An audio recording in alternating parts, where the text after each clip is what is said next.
Si besimtar, a kemi obligime ndaj Kuranit dhe cilat janë ato?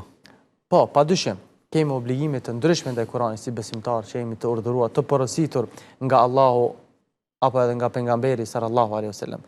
Ajo më kryesor është leximi i Kuranit. Leximi i Kuranit, thot Allahu në Kur'an në gjuhën e profetit, "Wa an atlua al-Qur'an", unë jam urdhëruar që të këndoj Kur'anin, ta lexoj Kur'anin. Si dhe Uthmani radiallahu anhu transmeton se pejgamberi sallallahu alaihi wasallam ka thënë: "Khayrukum man ta'allama al-Qur'ana wa 'allama." Më i miri prej jush është ai që e mëson Kur'anin dhe u mëson të tjerëve.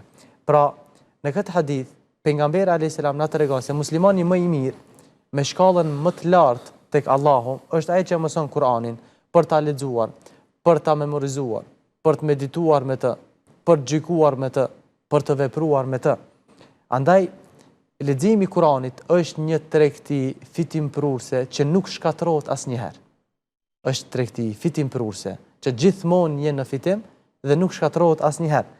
Është tregtia më e madhe, më e lartë dhe më me vlerë. Leximi i tij ta mundson kënaqësinë e Allahut, fitimin e shpërblimit të tij, si dhe shpëtimin nga zemrimi i Allahut. Pastaj, prej obligimeve që kemi si besimtar ndaj Kuranit është edhe meditimi i tij. Mos mjaftohemi vetëm me lexim. Jemi të porositur edhe të meditojmë në Kur'an. Thot Allahu: "Kitabun anzalnahu ilayka mubarakun liyadabbaru ayati wa liyatadhakkara ulul albab." Ky është një libër plot bekime, ne ta zbritëm ty atë që ata njerëzit të meditojnë në argumentet e tij dhe që të marrin mësim njerëzit që kuptojnë. Dhe kjo është urtësia e zbritjes së këtij Kurani, që ne si besimtar të meditojmë në këto ajete, në këto kuptime që Allahu i ka zbritur. Si dhe për obligimeve që i kemi karshi Kur'anit, është ndëgjimi i Kur'anit. Që ndoshta është problematik në ditëve të sodit kur ka lexim të Kur'anit, njerëzit janë neglizhues, nuk janë të vëmendshëm dhe nuk japin rëndësi. Mund të them që krahasohet si fjalë e krijuesit me fjalë të krijesave, Allahu na ruaj. Nuk ka vëmendje të veçantë.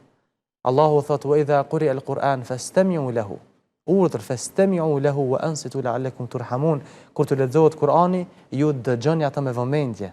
Dëgjoni atë me vëmendje në mënyrë që të fitoni mëshirë. Ai që ndëgjon Kur'anin është më afër udhëzimit, është më afër mëshirës së Allahut, është më afër shpëtimit, më afër fitimit në dunjë dhe në ahiret.